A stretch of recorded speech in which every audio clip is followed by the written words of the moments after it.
Welcome to Prabhava's kitchen. Friends, இன்றைக்கி சுண்டைக்காய் புளிக்குழம்பு வைக்க போகிறோம். இந்த சுண்டைக்காயை சமையலில் அடிக்கடி சேர்த்துக்கிறது உடம்புக்கு ரொம்ப நல்லது. சாம்பார், கூட்டு, புளிக்குழம்பு எது வேணாலும் செஞ்சு சாப்பிடலாம். நல்ல டேஸ்ட்டாகவும் இருக்கும், ஆரோக்கியத்துக்கும் நல்லது. இதுக்கு ஃப்ரெஷ்ஷான சுண்டைக்காய் கொஞ்சம் எடுத்திருக்கேன், காம்போடு இருக்குது. ஃபஸ்ட்டு இந்த காம்புலேருந்து இந்த சுண்டைக்காயை பிரித்து எடுத்துக்கலாம். எடுத்துட்டு 2 தடவை தண்ணியில் நல்லா சுத்தமாக வாஷ் பண்ணிவிட்டு அதுக்கப்புறம் ஒரு சின்ன கல் வச்சு இந்த காய்களை நசுக்கி எடுத்துக்கலாம். அந்த மாதிரி நசுக்கிட்டு திரும்ப ஒரு தடவை கழுவிட்டு நம்ம குழம்போ கூட்டோ செஞ்சோம்னா கொஞ்சம் கூட கசப்போ துவர்ப்போ இல்லாமல் நல்ல டேஸ்ட்டாக இருக்கும். நம்ம அப்படியே முழுசாக கூட செய்யலாம், ஆனால் சமயத்தில் லேசான கசப்பு துவர்ப்பு டேஸ்ட் இருக்கும். எல்லா சுண்டைக்காயிலையும் காம்பு நீக்கியாச்சு. இப்போ இதை ஒரு தடவை நல்லா வாஷ் பண்ணி எடுத்துக்கலாம். கழுவின காயை இப்படி கொஞ்சம் கொஞ்சமாக போட்டு ஒரு சின்ன குழவி வச்சு நசுக்கி எடுத்துக்கலாம்.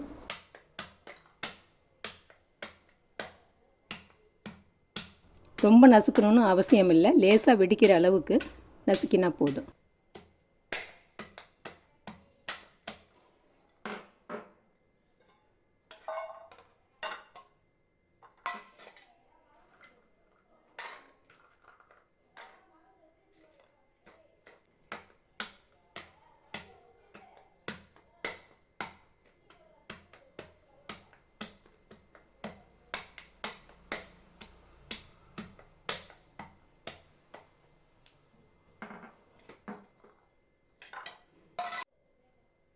எல்லா காயும் நசுக்கி எடுத்தாச்சு.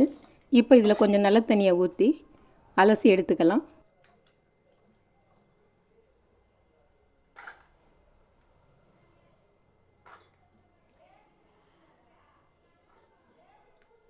அலசி எடுத்ததுக்கப்புறம் பாருங்கள் இந்த தண்ணி எவ்வளோ டார்க்காக இருக்குதுன்னு. நசுக்கினதுக்கப்புறம் கழுவுறதுனால சுண்டைக்காய் சமைக்கிற வரைக்கும் கருத்து போகாது, அடுத்து டேஸ்ட்டும் நல்லாயிருக்கும்.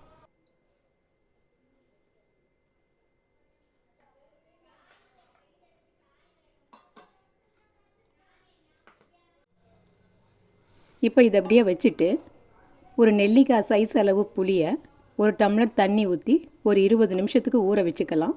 புளி நல்லா ஊறினதுக்கு அப்புறமா அதை கரைச்சி வடிகட்டி எடுத்து வச்சுக்கலாம்.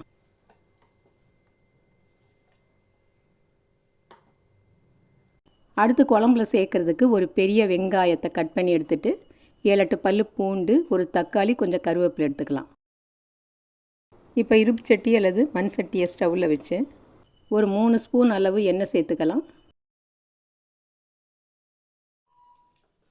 1 டீஸ்பூன் கடுகு போட்டுக்கலாம். இந்த கடுகு பொரிஞ்சதுக்கு அப்புறமா 1/4 டீஸ்பூன் சீரகம், 1/4 டீஸ்பூன் வெந்தயம் சேர்த்துக்கலாம். வெந்தயத்தை கடைசியாக தான் சேர்க்கணும், நல்லா வறுபட்டுச்சுன்னா கசப்பு டேஸ்ட் வந்துடும். அதனால் அது போட்ட உடனே 2 கொத்து கருவேப்பிலை உருவி போட்டுக்கலாம்.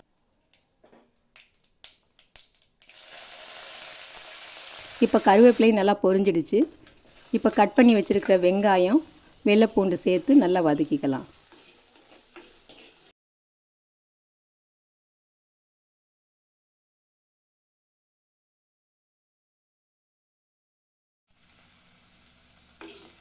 இப்போ வெங்காயம் பூண்டு எல்லாம் நல்லா வதங்கிடுச்சு. இந்த சமயத்தில் கழுவி வச்சுருக்கிற சுண்டைக்காயும் சேர்த்துக்கலாம்.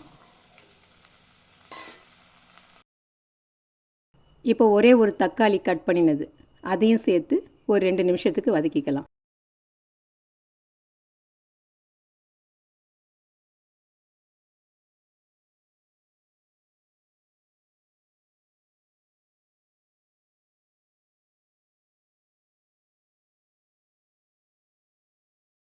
இப்போ இது வதங்கிட்டு இருக்க டயத்தில் 2 டேபிள் ஸ்பூன் அளவு கட் பண்ணின தேங்காய், அதோட 3/4 டீஸ்பூன் சோம்பு சேர்த்து நைஸாக அரைச்சி எடுத்துக்கலாம்.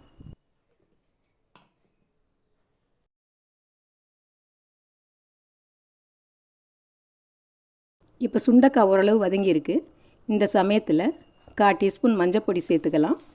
மிளகாய் பொடி 1 டேபிள் ஸ்பூனு, தனியா பொடி 1 டேபிள் ஸ்பூன் சேர்த்துட்டு தேவையான உப்பு சேர்த்து பச்சை வாடை போக 2 நிமிஷம் வதக்கிக்கலாம்.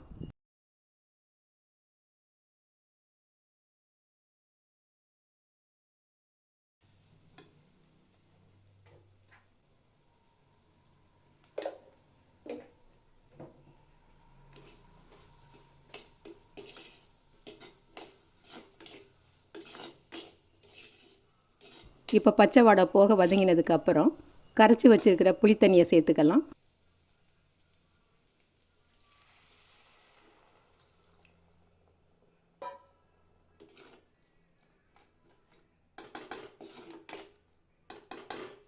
இதோட அரைச்ச தேங்காயும் சேர்த்துட்டு மிக்ஸி கப்பில் கொஞ்சமாக தண்ணி ஊற்றி அலசி அதையும் சேர்த்து நல்லா கலந்து விட்டுட்டு ஒரு பிளேட்டை போட்டு மூடி மீடியம் ஃப்ளேம்லேயே ஒரு 4-5 நிமிஷம் குக் ஆகட்டும்.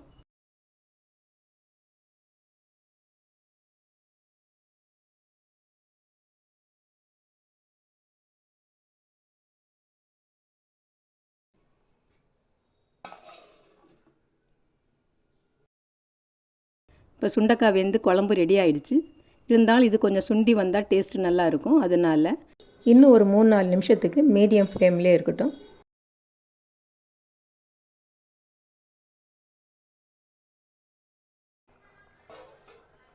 இப்போ குழம்பு கொஞ்சம் சுண்டி வந்துருச்சு. ஸ்டவ்வை ஆஃப் பண்ணிக்கலாம்.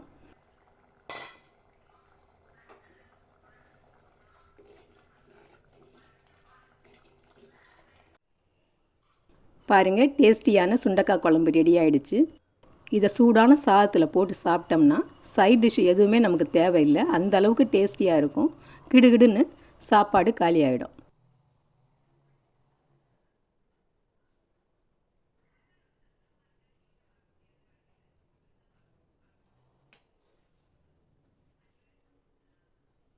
இந்த டிஷ்ஷு பிடிச்சிருந்ததுன்னா லைக் பண்ணுங்கள், ஷேர் பண்ணுங்கள், மறக்காமல் சப்ஸ்கிரைப் பண்ணுங்கள். நன்றி.